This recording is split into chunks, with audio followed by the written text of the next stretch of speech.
Good evening friends, देवीशान world में मैं देवमिता आपका स्वागत करती हूँ। आप लोग सोच रहे होंगे ये देवमिता दी को क्या हो गया है कि देवमिता अचानक से हिंदी में व्लॉगिंग स्टार्ट कर दी। एक्चुअल मेरे कुछ व्यूअर्स हैं जो मुझे बार बार रिक्वेस्ट कर रहे थे कि मैं हिंदी में व्लॉग बनाऊँ, बट कुछ सर्कमस्टांसेस ऐसे हो गए ना, मैं उस चीज़ों पे फोकस ही नहीं कर पा रही थी। तो हस्बैंड ने कहा कि जब तुम्हें कोई इतना रिक्वेस्ट कर रहा है तो as a YouTuber, as a channel जो तुम चला रही हो, जो तुम्हारे व्यूअर्स है, उनका रिक्वेस्ट रखना तुम्हारे लिए बहुत इम्पॉर्टेंट है। क्योंकि यूट्यूब का कोई भी चैनल में व्यूअर्स है तो ही वो चैनल है। इवन मैंने जब जब पोलिंग भी किया या जब जब मैंने आपकी राय भी मांगी, मुझे ज़्यादा से ज़्यादा सजेशन हिंदी के वीडियो के लिए आया। तो आप सोच रहे होगे कि जब इतना रिक्वेस्ट आई तो मैं कंटिन्यूअसली बंगाली में क्यों कर रही थी। देखिए, मेरा चैनल जुलाई का एंड में स्टार्ट हुआ, अगस्त में हम लोग इधर शिफ्टिंग हुए, तो जुलाई एंड अगस्त ठीक जा रही थी। सितंबर तो मेरे लिए बहुत अच्छा गया, मुझे ढेर सारे प्यार मिले।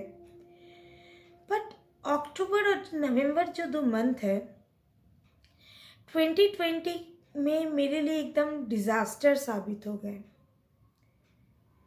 सबसे पहले अक्टूबर मंथ में मैंने अपनी बुआ को खो दिया, जो बहुत ही पैथेटिक था क्योंकि मेरी वो एक ही बुआ थी।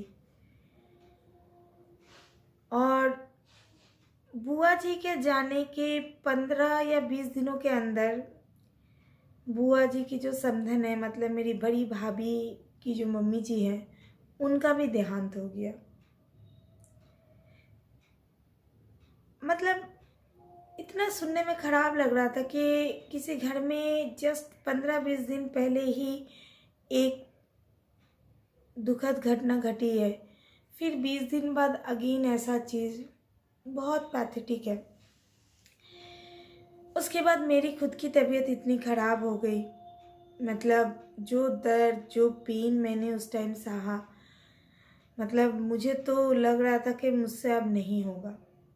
आप मेरा उस टाइम का अगर व्लॉगिंग देखते हो तो मेरा ये फेस पूरा बैठ गया था, मतलब कुछ था नहीं चेहरे पे। वो टाइम जाने के बाद नवंबर मंथ में जो डिज़ास्टर हुआ, या जो मैं बार बार बोल रही हूँ, मैं वो चीज़ को शेयर नहीं कर पा रही हूँ बिकॉज ऑफ किसी का पर्सनल लाइफ है, वो मेरे मतलब रिलेशनशिप में नहीं है, हम लोग के साथ कोई भी रिलेशनशिप में, मतलब मेरा फैमिली मेम्बर नहीं है ताकि मैं बोल पाऊँ, बट बहुत क्लोज है और दोस्त जैसे थे, पड़ोसी थे, ऐसे थे, सब कुछ थे।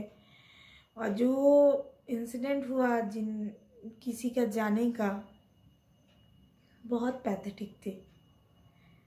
मतलब ऑनेस्टली टिल ऑन डेट अभी भी टाइम लग रहा है हम लोग को रिकवरी करने में।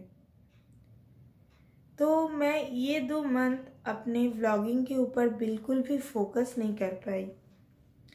ऊपर से मेरा ट्राइपॉड टूट गया, और इस टाइम में ना ऐसा दिमाग में सिचुएशन ही नहीं था कि ट्राइपॉड मंगवाऊं या कुछ और कुछ करूं। तो फिलहाल फिर से व्लॉगिंग स्टार्ट हो रही है। ठंडी कैसे गिरी है आप लोग की वहाँ पे? चलिए मेरा चाय ठंडी हो जा रही, थोड़ा सा एक सिप ले लूँ। यहाँ ना संडे तक ठंडे का कोई नाम निशान नहीं था, मतलब था, थोड़ा बहुत था।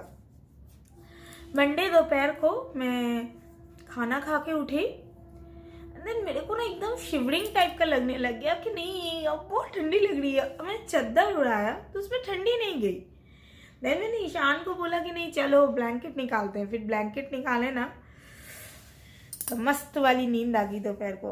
विंटर का ना ये, I just love winter season. मुझे विंटर सीजन बहुत बहुत बहुत बहुत पसंद है। मुझे समर सीजन बिल्कुल पसंद नहीं है। क्यों पता है? विंटर सीजन का बेस्ट पार्ट है कि आप किसी भी टाइम सो जाओ, आपको नींद बड़ी मस्त आती है। ऊपर से इतने सारे वेजिटेबल्स के ऑप्शन रहते हैं, तो विंटर मेरे लिए तो बेस्ट है। आप में से किसको किसको विंटर पसंद है? और बताएं आपको, यहाँ पे अभी कम से कम 18-19 डिग्री तक टेम्परेचर आ रही है, 12-13 तक भी आ जाती है। और मेरे ससुराल साइड में और टेम्परेचर कम हो जाती है, मतलब एटलीस्ट मैंने वहाँ पे 5 डिग्री तक टेम्परेचर देखा है। मतलब आप बेड पे करवट लेते हो ना, तो लगता है कि आपको किसी ने आइस के ऊपर सुला दिया, बर्फ के ऊपर सुला दिया है। तो आज विंटर गिर चुकी है और विंटर में आते हैं ढेर सारी सब्जियां, और बच्चों को हमेशा सब्जी खिलानी चाहिए, ये मेरा प्रेफरेंसेस है। तो मैं विंटर में आप लोगों के साथ वो सारे रेसिपी शेयर करूंगी कि आप कैसे बच्चों को सब्जी खिला सकते हैं। तो फर्स्ट ऑफ ऑल, पाव भाजी तो एक बेस्ट ऑप्शन है। विंटर में आपको मटर मिल जाती है, शिमला मिर्च, गोभी, बंदा गोभी, गाजर, बीट्स सब डाल दीजिए, उबालिए, डालिए, मसाला दीजिए और बनाइए। आज जो मैं बनाने जा रही हूँ वो ईशान का मोस्ट फेवरेट खाना है, वो है मोमोज। तो मोमो खाना ईशान को बहुत पसंद है, ईशान के पापा को भी पसंद है। हम लोग मोमो का, मुझे पसंद नहीं है मोमो, ऑनेस्टली मैं नहीं खा पाती हूँ। अगर मैक्सिमम खाती हूँ तो 1-2 खाती हूँ। तो हम लोग में क्या होती है ना, मोमो का जो चटनी होता है हम उसको अवॉइड करते हैं ईशान के लिए, क्योंकि अल्टीमेट में उसमें रेड चिली तो रहती है और वो झाल खा नहीं पाता है। टमेटोज होती है, बट पता नहीं आज मैं बना पाऊंगी कि नहीं बना पाऊंगी, क्योंकि उन्होंने दोनों इंसान को सूप और मोमो खानी है। तो एक्चुअल में जब भी मोमो बनाती हूँ तो मैं प्रेफरेंस करती हूँ सूप और मोमो दोनों एक साथ बनाने का, क्योंकि क्या होता है, आप जितने वेजिटेबल्स और जितने गुड चीज़ अपने बच्चों को खिलाओगे इस पेंडेमिक सिचुएशन में, जहाँ पे कोरोना, मुझे लगता है कि मार्च महीने से सिचुएशन अभी ज़्यादा बिगड़ी हुई है। मार्च महीने में कोरोना इंडिया में जब आया तो लोग एटलीस्ट सोशल डिस्टेंसिंग मानते थे, लोग एटलीस्ट जो रूल्स है वो फॉलो कर रहे थे। अभी आप बाहर जाओ, आधे से ज़्यादा आदमी मास्क ही नहीं पहन रहे हैं। कोरोना क्या है, वो कभी आया भी था ऐसे? क्या पागलों जैसी बात है, वो कोरोना वाना कुछ नहीं है, सब भूल गया इंसान। जैसे लग रहा है वैक्सीन आ गई है, सब मिट चुका है। तो इस टाइम सब्जी खिलाना बहुत ज़रूरी है। तो ऑब्वियसली मेरे घर में वेज मोमो बनती है, क्योंकि मेरा हस्बैंड वेजिटेरियन है। तो फिलहाल मैं मोमो बनाने जा रही हूँ और मैंने सब्जियाँ लगभग कट करके रख दी है। अभी 8:35 बज रहे हैं रात के, और अभी मैं उसको प्रिपरेशन करूँगी, क्योंकि मोमो बिल्कुल गरम गरम खाई जाती है। आप अगर ठंडे मोमो खाओगे तो आपको मज़ा नहीं आएगा। तो मैं कैसे मोमो बनाती हूँ चलिए मैं आपके साथ शेयर करूँ। तो फ्रेंड्स, अभी बज चुके हैं रात के 9 और मैं अपना मोमो का प्रिपरेशन करने आ चुकी हूँ।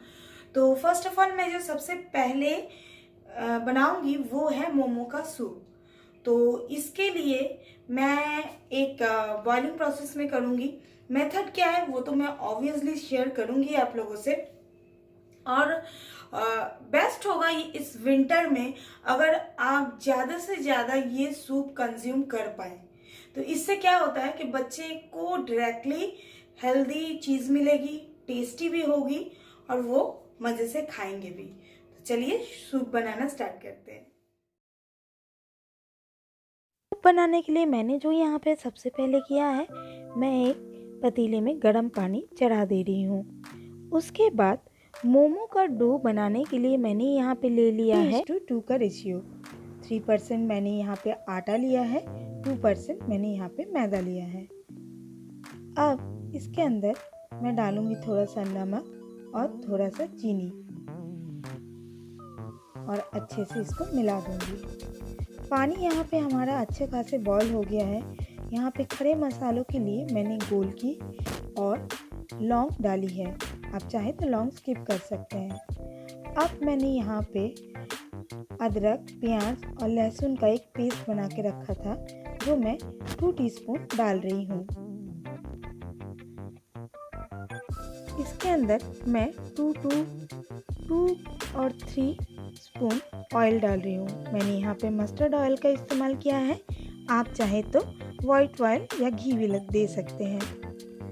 अब क्योंकि ये चाइनीज़ डिश है तो इसलिए मैं थोड़ा सा 1 टीस्पून के आसपास सोया सॉस ऐड कर रही हूँ। अब मैंने इसके अंदर सब्जियाँ डाल दी है। सब्जियों के लिए मैंने गोभी, कैप्सिकम और बंधा गोभी लिया है और गाजर। अब मैं स्वाद अनुसार नमक डाल के इसको बॉईल होने के लिए छोड़ दूँगी और थोड़ा सा चीनी भी मैंने डाला है। आप चाहे तो चीनी को स्किप कर सकते हैं।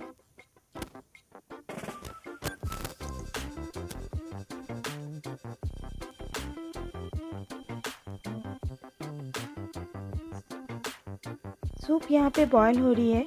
अब मैं मोमो का स्टफिंग रेडी कर लूँगी।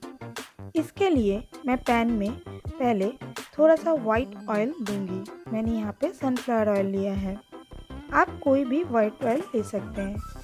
अब यहाँ पे मैंने चॉप गार्लिक या लहसुन दिया है और पूरा ऑयल को अच्छे से गार्लिक फ्लेवर दे दूंगी।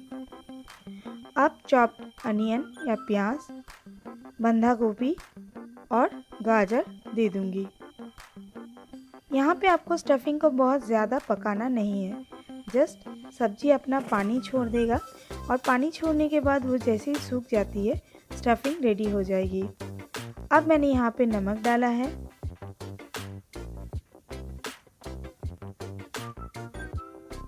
मैं टुकड़ा किए हुआ अदरक डाल रही हूँ और हाफ के आसपास मैं यहाँ पे हरी मिर्च दे रही हूँ। आप मिर्च का क्वांटिटी अपने हिसाब से चेंज कर सकते हैं। ऊपर से मैं थोड़ा पेपर पाउडर या गोल की पाउडर दे रही हूँ। यहाँ हमारा सूप अच्छे से बॉयल हो चुका है। सब्जी हमारी काफ़ी अच्छी तरीके से उबल चुकी है। क्योंकि मेरे पास हैंड ब्लेंडर नहीं है तो मैं यहाँ सब्जी को निकाल ले रही हूँ। आप चाहें तो इसको स्टेन कर सकते हैं, लेकिन मेरा कम सब्ज़ी है इसलिए मैं ऐसे ही बोल में निकाल के इसको ठंडा होने के लिए रख दे रही हूँ।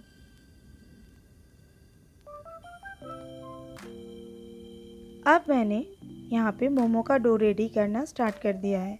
यहाँ आपको पानी से बहुत नरम डो लगानी है। धीरे धीरे पानी डाल के आपको डो को गूंदना है। डो हमारी रेडी हो चुकी है। अब मैं इसको एक कटोरे से ढक के रेस्ट होने के लिए छोड़ दूंगी, लगभग 15 से 20 मिनट। सब्जियां यहाँ हमारी ठंडी हो चुकी है। अब इन्हें अच्छे से पेस्ट करने के लिए आप मिक्सी यूज़ कर सकते हैं। मैं यहाँ पे मिनी चॉपर का यूज़ कर रही हूँ, इससे भी अच्छी तरीके से सब्जी पेस्ट हो जाएगी।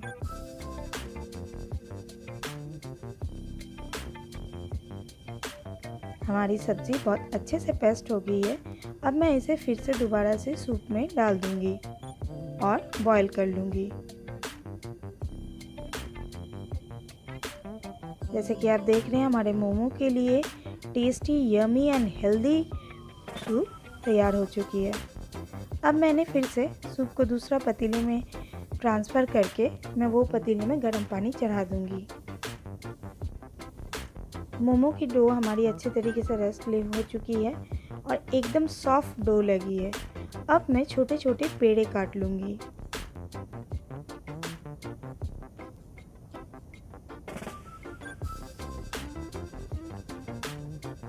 अब ये छोटे छोटे पेड़ों को मैं सूखा मैदा लगा के अच्छे से बेल लूँगी पतली करके और इसके अंदर लगभग 1 टीस्पून के आसपास मैं स्टफिंग डालूँगी।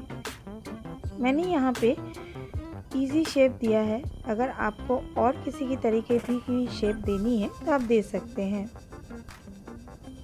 अब मैं ये झांझरी में थोड़ा सा वाइट ऑयल ब्रश कर लूँगी या लगा लूँगी ताकि मोमो नीचे से चिपके नहीं। अब मैं इसके ऊपर एक एक मोमो प्लेस करके इसको स्टीम होने के लिए छोड़ दूंगी।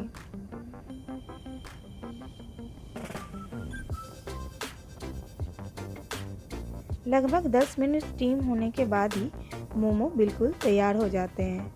ये सही तरीके से पके हैं, इसलिए मैं यहाँ पे नाइफ़ का इस्तेमाल करके चेक कर ले रही हूँ। तो हमारे homemade healthy tasty momo ready है।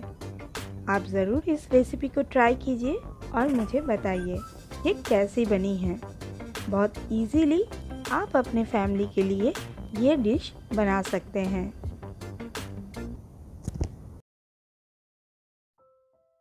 तो फ्रेंड, जैसे आपको पता है कि मेरी ट्राइपॉड टूट चुकी थी और मैंने बहुत खुशी ये ट्राइपॉड अमेज़ॉन में ऑर्डर की थी। यहाँ पे मुझे ये पहले तो एक लॉक मिली थी, जिससे होल्डर बोल सकते हैं, जिससे हम लोग मोबाइल को होल्ड करेंगे। लेकिन आपको पता है डिज़ास्टर कहाँ हो गई? ये देखिए, यहाँ इसका एक स्टैंड टूटी हुई है। क्या बोलें, बहुत दुख लगा। एक तो इतना दिन से मैं मैनेज कर रही थी, ऊपर से ट्राइपॉड ऑर्डर किया और वो आया भी तो ऐसे ही। तो ये ट्राइपॉड मुझे करीबन 350 के आसपास मिली है। हो सकता है शायद कुछ प्रॉब्लम हो गई हो। मैंने इसको रिटर्न ऑर्डर कर दिया है and I guess next Monday तक मुझे अपना न्यू ट्राइपॉड मिल जाएगी। और देखिए यहाँ पे थोड़े स्क्रैचेस भी है इसके अंदर। तो फ्रेंड्स, मैं अपने इस व्लॉग को यहीं पे एंड करती हूँ। मेरा वीडियो अच्छा लगे तो एक लाइक, शेयर और कमेंट करना मत भूलिएगा। और अगर मेरा चैनल अच्छा लगे तो सब्सक्राइब करना मत भूलिएगा। तो देवोमिता आज आप लोग से विदा लेती है। मिलते हैं नेक्स्ट ब्लॉग में, तब तक के लिए शुभ रात्रि।